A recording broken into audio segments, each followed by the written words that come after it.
Dans un programme de prévention, etc.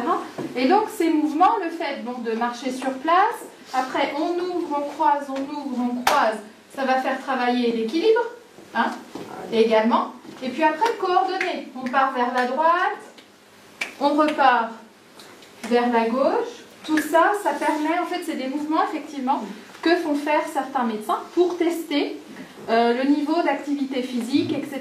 des personnes. Parce que dès qu'il y a un problème, si on dit on part vers la droite, croisé, on part et que là il y a déjà un déséquilibre et risque de chute, c'est qu'il y a une fragilité.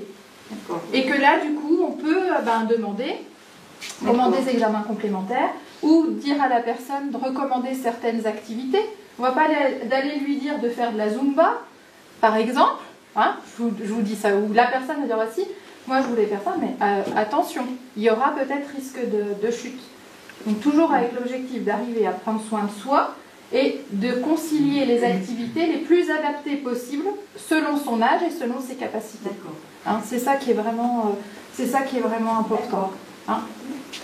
Mais effectivement, les mouvements n'ont pas été choisis. Est-ce qu'un médecin vous a déjà demandé ça? Non, mais comme les médecins... Il faut déjà bien se connaître. Déjà. L'essentiel, c'est de se connaître et de connaître ses possibilités. Oui, mais je me demande, parce que moi, ça m'est jamais arrivé, donc je vous demande... Non. Mais comme, est-ce que vous avez déjà passé un test de mémoire avec votre médecin? Non. Non. Dans le... Bah non.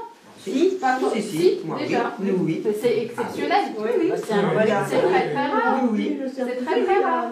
C'est pour ça que je pose là. Par exemple, l'entretien que l'on fait dans le cadre du PEC-Eureka, qui fait partie du programme sur la mémoire, donc il y a un entretien de 15 minutes pour les personnes qui l'ont fait avec un médecin. Donc en fait, c'est un test. C'est un test très intéressant qu'utilisent les neuropsychologues, qu'utilisent les consultations mémoire, etc. Pour éventuellement dépister certains troubles cognitifs.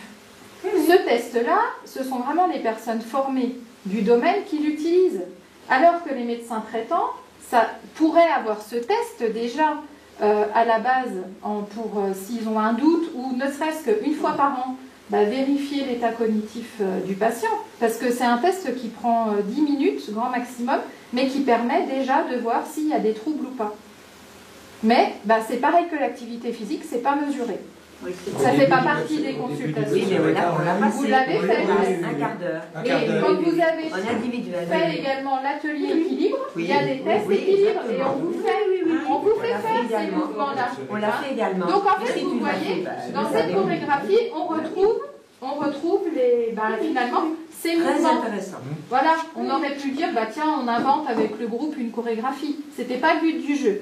Le but du jeu, c'était aussi de vous faire faire des mouvements pas très compliqués, mais voilà, que tout le monde peut faire, que tout le monde peut retenir. Et même Hélène et Françoise ont pu aussi bouger, participer sur leur chaise, et ça fait aussi un esprit de groupe, etc. Donc moi, je trouve que c'est vraiment une très bonne très idée enrichissant. de faire ça. Très enrichissant.